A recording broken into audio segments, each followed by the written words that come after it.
Selamat siang teman-teman, perkenalkan aku Gerin sebagai moderator acara kali ini. Selamat datang di Basic, yaitu bincang asik kita hari ini. Nah, pada tema kali ini kita mengangkat dari tema acara Circumflex, yaitu yang sangat seru dan informatif dibahas, yaitu tentang emergency medicine. Nah, kita nih mau lihat nih gimana sih sudut pandang dari mahasiswa preklinik tentang emergency medicine saat ini. Nah, di sini kami juga udah ada hadir 3 narasumber teman-teman kita dari kampus yang berbeda. Boleh dikenalin satu-satu untuk nama, angkatan, dan kampusnya juga. Oke, sebelumnya kenalin, nama aku Raden dari angkatan 2024 dari Universitas Jenderal Ahmad Yani. Halo teman-teman semua, kenalin aku Roland, aku angkatan 2024 dari Universitas Pembangunan Nasional Veteran Jakarta.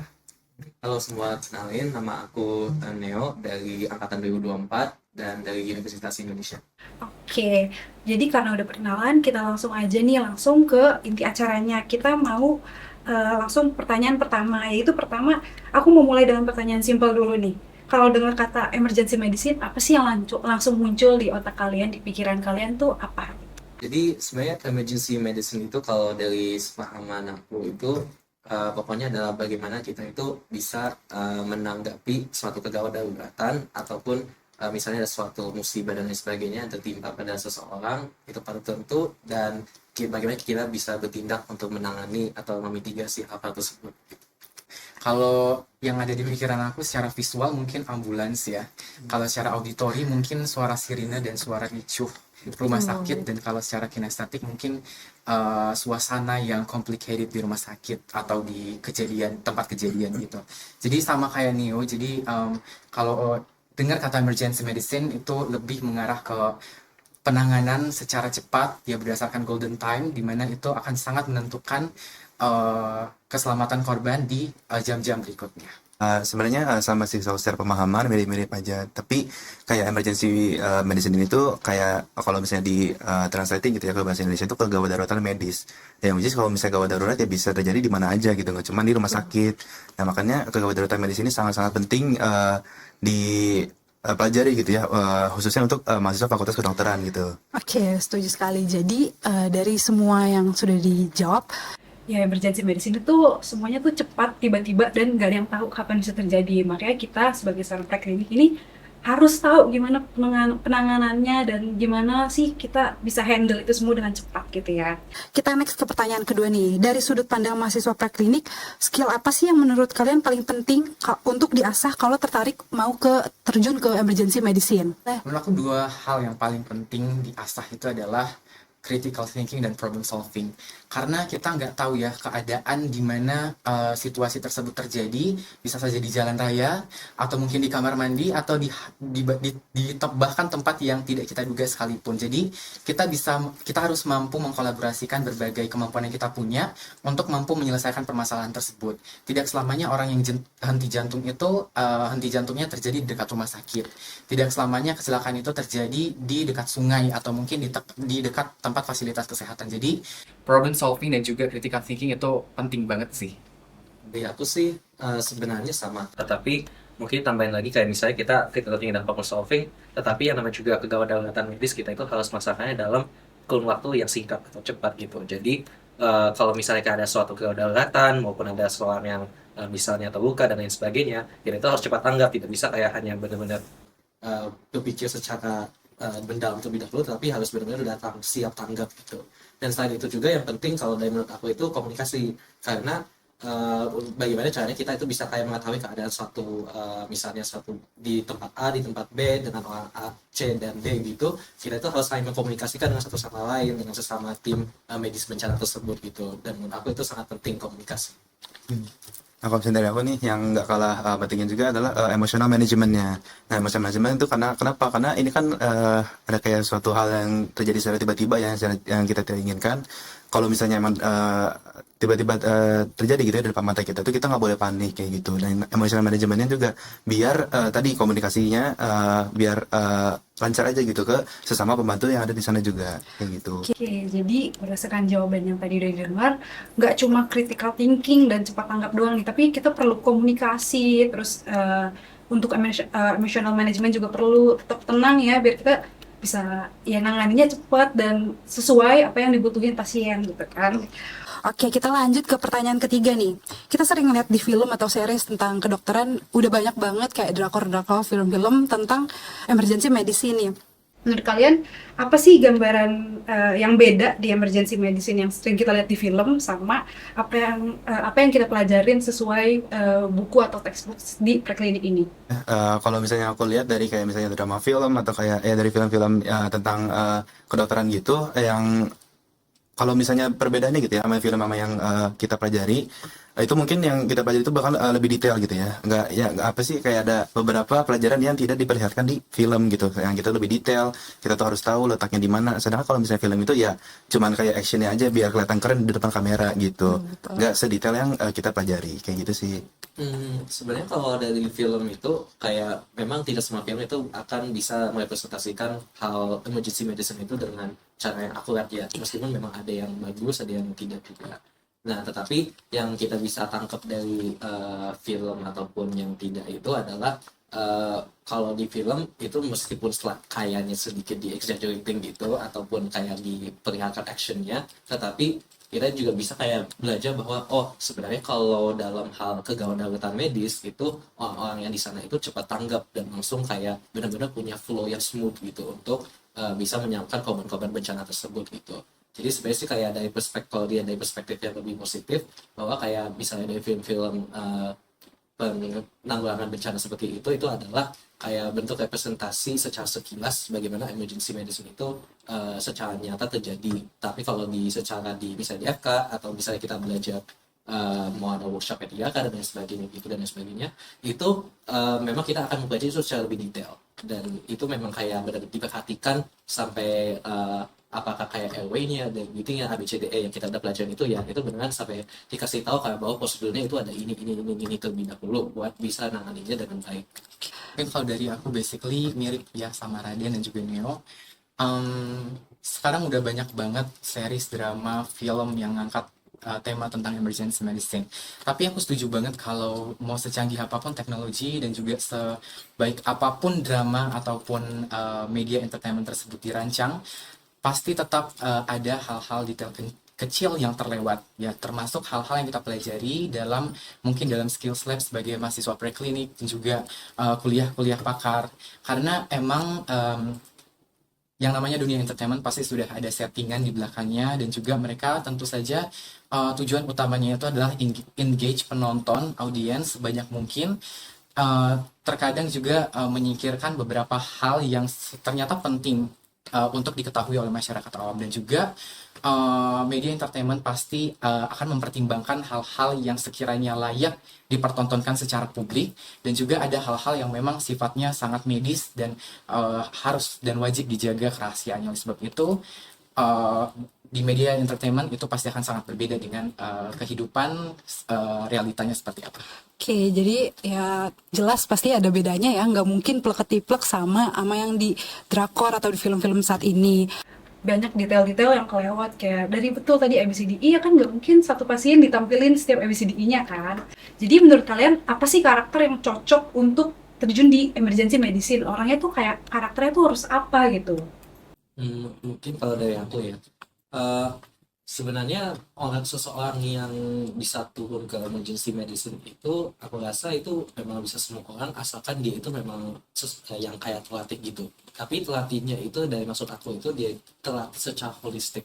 Jadi bukan hanya dia itu paham tentang apa prosedur yang harus dilaksanakan untuk menangani korban, tetapi kayak bagaimana dia itu bisa dididik secara holistik mulai dari kayak problem solvingnya, dari emosinya, bahkan dari fisiknya pun itu juga secara holistik. Seseorang yang seperti itu yang menurut aku pribadi yang harus bisa yang memang kayak benar-benar pantas untuk bisa terjun untuk ke bencana. Tetapi balik lagi kan namanya juga kalau orang misalnya kita masih belajar kan terus menerus, asalkan misalnya seseorang itu memang menunjukkan bahwa dia itu capable dan dia memang mau belajar untuk bisa menjadi medis darurat dan lain sebagainya, menurut aku itu kayak dia itu juga bisa menjadi seseorang yang bisa menangani hal-hal tersebut.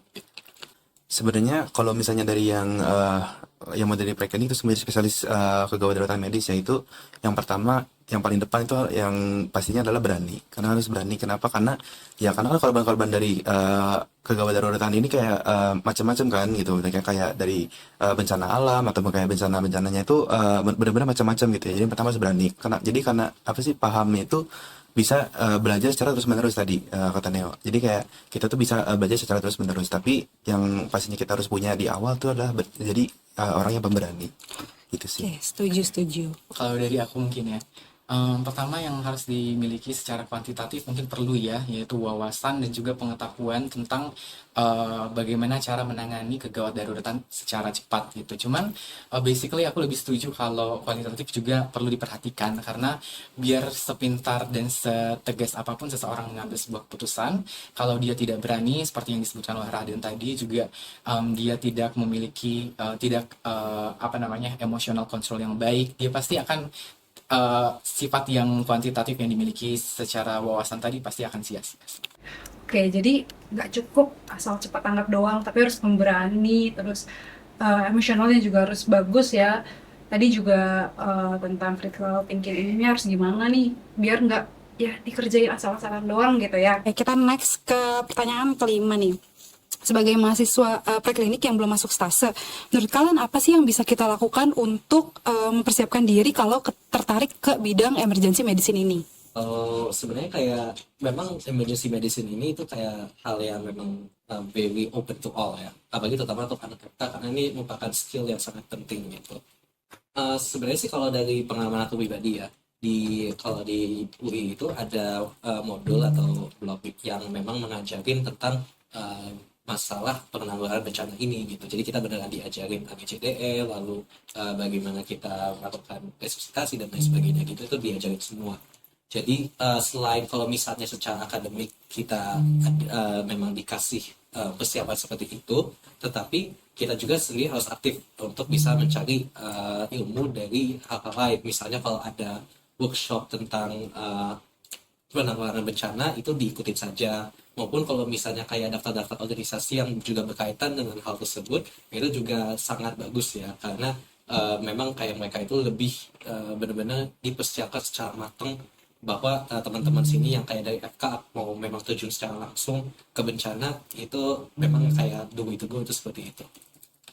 Mungkin kalau dari aku tadi, kalau NIO di UI itu ada satu modul sendiri ya tentang emergency medicine. Kalau di UPN itu ada satu mata kuliah namanya mata kuliah Matra. Jadi di Matra itu kita mempelajari tentang bagaimana kita mampu mengelaborasikan pengetahuan tentang lingkungan dan juga dengan kedokteran. Kita mempelajari bagaimana topografi, geografi, geologi, dan hubungannya terhadap kesehatan, baik itu secara epidemiologi dan juga bagaimana cara menanggapinya secara darurat. Jadi mungkin teman-teman yang tertarik ke arah sana bisa baca topik tentang Matra, dan juga beberapa buku-buku lain, dan juga jangan lupa untuk tetap semangatnya dipertahankan. Mungkin bisa dengan cara sendiri menonton atau dengan membaca buku yang sekiranya dapat membuat semangat teman-teman terus ada gitu. Oke, kalau misalnya dari aku sih tadi untuk persiapan dari mahasiswa preklinik mau jadi spesialis di emergency medicine itu yang pastinya tadi banyak referensi, dan sebenarnya kalau misalnya belajar emergency medicine itu nggak bisa kayak belajar kayak modul-modul biasanya gitu ya, yang cuma baca-baca ngafalin doang gitu, karena ini tuh benar-benar harus tindakan gitu. Dan walaupun sudah banyak latihan tindakan, juga harus persiapan dengan ya tadi mungkin dari yang sebelumnya kayak pasien-pasien yang bermacam-macam gitu, karena ini benar-benar emergency gitu ya, gawat darurat. Jadi gak cuman bisa dari baca-baca doang gitu sih. Oke, jadi teori aja tuh nggak cukup ya. Kita harus langsung praktekin langsung nih, bisa ikut-ikut workshop atau kita latihan sendiri di rumah, tonton-tonton video. Dan materinya juga nggak cuma sekedar gimana penanganannya, tapi tadi ada geografisnya ya. Terus di UI tadi ada penanggulangan bencana juga bagaimana. Jadi nggak cuma sekedar dari teori-teori doang, tapi harus latihan. Oke, kita next ke pertanyaan selanjutnya nih. Apa sih tantangan terbesar dalam belajar tentang emergency medicine ini? Oke, kalau misalnya dari aku sendiri, nah kalau misalnya aku khususnya dari Unjani ya, karena aku dari Unjani, di Unjen itu emang meng-highlight banget. Kita tuh kayak promosiin FK kedokteran, FK-nya itu lewat yaitu kegawat daruratan medis. Karena emang dari awal kita benar-benar kasih tahu, dikasih ilmunya itu dari PKKMB, bahkan dari PKKMB itu kita udah tahu gitu gimana caranya bantuan hidup dasar dan lain-lain. Eh, karena aku banyak organisasi ya, karena aku banyak organisasi dan banyak kepanitiaan juga yang workshopnya juga tentang BHD, tentang bantuan hidup dasar dan emergency medicine itu di banyak kepanitiaan. Uh, Sorry, tadi pertanyaannya gimana? Tantangan terbesar Oh dalam iya, belajar. kalau misalnya tantangan besar dalam belajar sih sebenarnya eh, harus berulang sih, karena aku walaupun udah belajar sekali pun itu langsung kayak cepet lupa gitu. Apalagi kalau misalnya langsung praktekin langsung gitu, itu harus benar-benar berulang kali. Dan emang nggak bisa sih tadi balik lagi, nggak bisa dari cuma textbook doang atau kayak nonton video doang, harus benar-benar kita yang ngelakuin gitu. Dan itu pernah berkali-kali. Kalau gitu sih dari aku. Mungkin kalau dari aku tantangannya tuh mirip ya kayak Raden, karena dia itu basically lebih banyak praktikalnya atau langsung apa namanya tindakannya. Jadi untuk mendapatkan akses terhadap skills tersebut mungkin agak sedikit susah ya, karena mungkin selama ini kita yang lebih banyak ditawarkan dengan teori, disuguhkan dengan teori, akan sedikit susah kalau mau mencoba untuk masuk ke dalam emergency medicine. Kita emang harus punya inisiatif sendiri untuk bisa melakukan secara mandiri, dan juga banyak apa ya, mengikuti workshop untuk dapat apa ya istilahnya, supaya kita itu secara mandiri bisa belajar. Karena kalau kita mengharapkan ada terus sumbernya, pasti akan susah. Karena juga sekalipun kita belajar A, kita akan belajar A, belum tentu kejadian yang terjadi di depan mata kita sesuai dengan kejadian tersebut. Jadi akan terus ada modifikasi dan juga penyesuaian terhadap bagaimana yang kejadian di lapangan dan apa yang kita pelajari.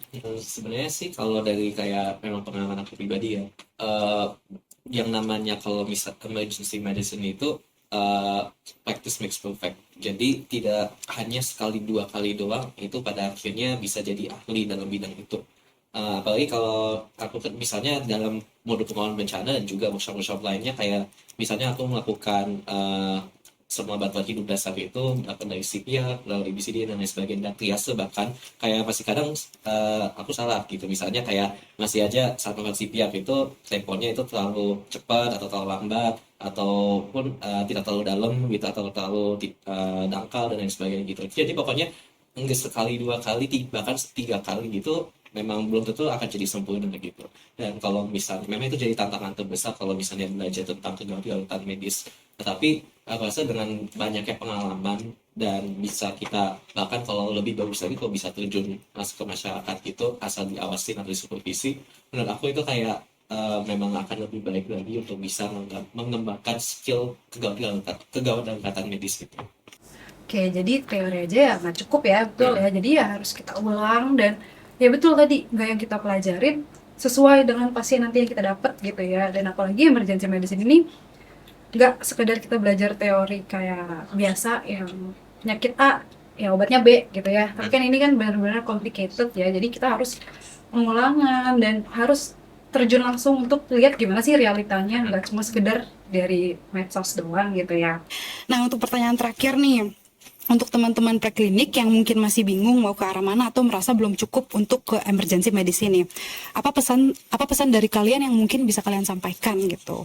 Kalau dari aku sih, kalau pesannya untuk teman-teman terutama yang kayak di FK masih ke klinik, apabila memang ingin mendalami tentang emergency medicine, paling tidak seek every opportunity yang ada. Jadi kalau misalnya ada kesempatan baik itu workshop, berorganisasi, maupun bahkan kalau misalnya dalam modul-modul pembelajaran dan lain sebagainya di secara akademik itu ada kesempatan-kesempatan itu diambil saja.